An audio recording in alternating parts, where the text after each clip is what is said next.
নিরামিষ বড়ি দিয়ে লাউয়ের ঘন্ট কিন্তু একদম রেডি হয়ে গেছে। হ্যালো বন্ধুরা, হোমলি মাহি চ্যানেলে আপনাদের সবাইকে স্বাগত জানাই। আজকে আমি তৈরি করব বড়ি দিয়ে নিরামিষ লাউয়ের ঘন্ট। নিরামিষ লাউয়ের ঘন্ট বানানোর জন্য আমি এখানে একটা গোটা লাউ কেটে নিয়েছি ছোট ছোট টুকরো করে, আর নিয়েছি দুটো মাঝারি সাইজের আলু ছোট টুকরো করে।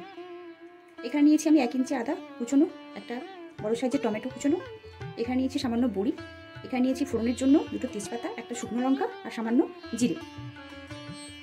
প্রথমে আমি আদা আর টমেটোটাকে একটা মিক্সারে পেস্ট করে নেব। প্রথমে আমি কড়া গরম করতে বসিয়ে দিয়েছি। এই কড়াইয়ের মধ্যে দিয়ে দিচ্ছি আমি সামান্য পরিমাণে সরষের তেল।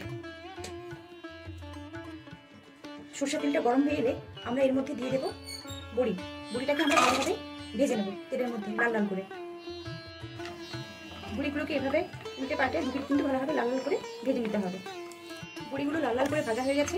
আমি এখানে ডালের বড়ি ব্যবহার করেছি, আপনারা চাইলে যে কোনো বড়ি ব্যবহার করতে পারেন। বড়িগুলোকে আমি এবারে একটা পাত্রে তুলে নেব। এরপর ওই তেলেই আমরা ফোড়নের জন্য দিয়ে দিচ্ছি একটা শুকনো লঙ্কা, তেজপাতা আর গোটা জিরে। মশলাগুলোকে ভালোভাবে নেড়ে চেড়ে একটু ভেজে নেব 20 সেকেন্ডের মতো।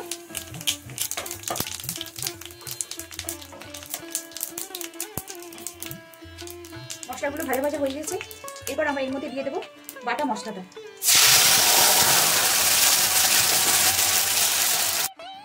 এরপর আমি এর মধ্যে কিছু গুঁড়ো মশলা অ্যাড করব। এই যে লবণ, জিরে গুঁড়ো, ধনিয়া গুঁড়ো, হলুদ আর কাশ্মীরি লাল লঙ্কার গুঁড়ো, সবকটা উপকরণকে আমি এর মধ্যে দিয়ে দেবো। আবারও আমি ভালোভাবে মশলাগুলোকে একসাথে কষিয়ে নেব। মশলাটা খুব সুন্দরভাবে কষানো হয়ে গেছে। এরপর আমরা এর মধ্যে অ্যাড করব কেটে রাখা লাউ এবং আলু টুকরোগুলো।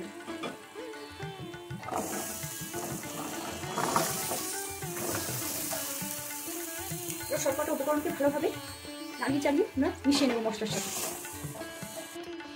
দেখুন, মশলার সাথে আমি আলু এবং লাউগুলোকে ভালোভাবে কষিয়ে নিয়েছি।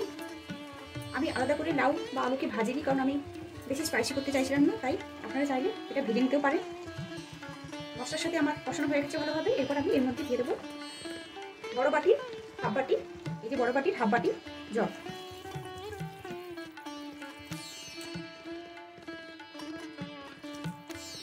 এরপর আমি এটাকে ঢাকা দিয়ে সেদ্ধ হতে দেব।